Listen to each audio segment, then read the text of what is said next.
తెలంగాణ కాంగ్రెస్ శాసనసభాపక్ష సమావేశం కొనసాగుతోంది. Hyderabad నానక్రామ్గూడలో hotel షెరాటన్లో CM Revanth Reddy అధ్యక్షతన సీఎల్పీ భేటీ జరుగుతోంది. పార్టీ ఎమ్మెల్యేలు, ఎమ్మెల్సీలు, ఎంపీలు హాజరయ్యారు.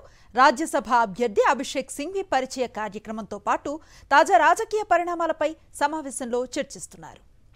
ఇప్పటికే హైదరాబాద్కు వచ్చిన రాజ్యసభ అభ్యర్థి అభిషేక్ మను సింఘ్వి సీఎం రేవంత్ రెడ్డిని మర్యాదపూర్వకంగా కలిశారు. సీఎల్పీ సమావేశానికి హాజరయ్యే పార్టీ ఎమ్మెల్యేలు, ఎమ్మెల్సీలు, ఎంపీలను తన రాజ్యసభ అభ్యర్థిత్వానికి మద్దతు ఇవ్వాలని కోరనున్నారు సింఘ్వి. అసెంబ్లీలో రేపు 11 గంటలకు ఆయన నామినేషన్ వేయనున్నారు. పూర్తి సమాచారం అందిస్తారు మా కరెస్పాండెంట్ రాకేష్. సీఎం రేవంత్ రెడ్డి అధ్యక్షతన సీఎల్పీ సమావేశం ప్రారంభమైంది. సమావేశం ప్రారంభంగానే కాంగ్రెస్ రాజ్యసభ అభ్యర్థి అభిషేక్ సింఘ్ని పార్టీ ఎమ్మెల్యేలకు, ఎంపీలకు, ఎమ్మెల్సీలకు సీఎం రేవంత్ రెడ్డి పరిచయం చేశారు. రేపు ఉదయం 11 గంటలకు అసెంబ్లీలో సింఘ్వి నామినేషన్ వేయబోతున్నారు. ఈ నామినేషన్ కార్యక్రమానికి సీఎం రేవంత్ రెడ్డితో పాటు మంత్రులు, పలువురు ఎమ్మెల్యేలు కూడా అటెండ్ కాబోతున్నారు. ప్రస్తుతం సీరియస్ గా సీఎల్పీ సమావేశం కొనసాగుతుంది. గత 8 నెలలుగా కాంగ్రెస్ ప్రభుత్వం తీసుకున్న నిర్ణయాలు, ప్రజల నుంచి వస్తున్న ఫీడ్బ్యాక్ పైన చర్చ అయితే జరుగుతుందని కూడా చెప్పుకోవచ్చు. అయితే ఈ మొత్తం అంశాలపైన సంబంధించి మనతో మాట్లాడడానికి ఖైరతాబాద్ డీసీసీ అధ్యక్షుడు రోహిన్ రెడ్డి ఉన్నారు. సార్ చెప్పండి, ఈ సంబంధించి కేవలం పైకి ఇది రాజ్యసభ సభ్యత్వానికి సంబంధించి అంశం అని చెప్తున్నప్పటికీ ఒక సీరియస్ మీటింగ్ లోపల జరుగుతుందనే చర్చ అయితే జరుగుతుంది. ఏం జరుగుతుంది అంటే ముఖ్యంగా మాత్రం ఏంటంటే పరిచయ కార్యక్రమంలో భాగంగానే ఇప్పుడు అభిషేక్ మను సింఘ్వి గారు మన దగ్గర రాజ్యసభ నుంచి రేపు నామినేషన్ వేయబోతున్నారు. రేపు అందరూ రేపు అసెంబ్లీలో దాని కార్యక్రమంలో అందరూ కూడా 11 గంటలకు పాల్గొనబోతున్నారు.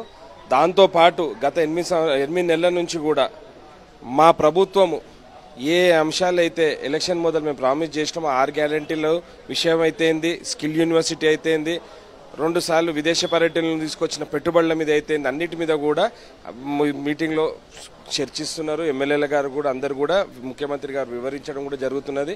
ఎందుకంటే మనము ఎలక్షన్ చేసిన ప్రామిస్లు మధ్యలో 2 సార్లు మనకు పార్లమెంట్ ఎలక్షన్ వచ్చినందుకు కొంచెం మధ్యలో ఇవన్నీ అయినది కాబట్టి ఇప్పుడు అన్ని కూడా మొన్న రైతు రుణమాఫీ కూడా మొత్తం సంపూర్ణంగా కంప్లీట్ చేసిండు.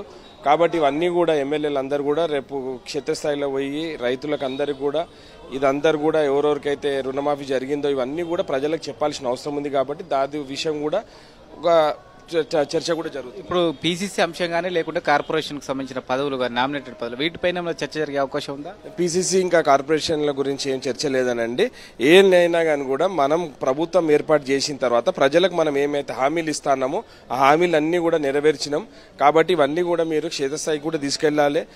అదే విధంగా ఏంటంటే అభిషేక్ మను సింఘ్వి గారి రేపు నామినేషన్ మన రాజ్యసభ నుంచి ఇక్కడ నుంచి ఎన్నిక కాబోతున్నాడు. కాబట్టి ఆయన అంశాన్ని కూడా దీంట్లో ప్రధానంగా తీసుకొని తర్వాత మనం చేసిన ప్రామిస్లు కానీ అన్ని కూడా నెరవేర్చిన అన్ని కూడా ప్రజలకు తెలియదు. ఎమ్మెల్యేలకు సంబంధించి కొంతమంది పనితీరు బాగాలేదనే రిపోర్టు సీఎంకి వచ్చినట్టుగా తెలుస్తోంది. ఈ అంశాన్ని సీఎం పేర్లు పెట్టి ప్రస్తావించబోయే అవకాశం ఉంది. వాళ్ళ పనితీరు మెరుగుపరచుకోవాలని సూచించే అవకాశం ఉన్నట్టుగా తెలుస్తా ఉంది. అలాంటిది ఏమైనా జరుగుతుందా? అలాంటిది ఏం లేదు. ఎందుకంటే ఎమ్మెల్యేలు అందరూ కూడా వాళ్ళ క్షేత్రస్థాయిలో వాళ్ళు పనిచేస్తున్నారు. మంత్రులు కూడా పర్యటన చేస్తూనే ఉన్నారు, మీరు చూస్తూనే ఉన్నారు.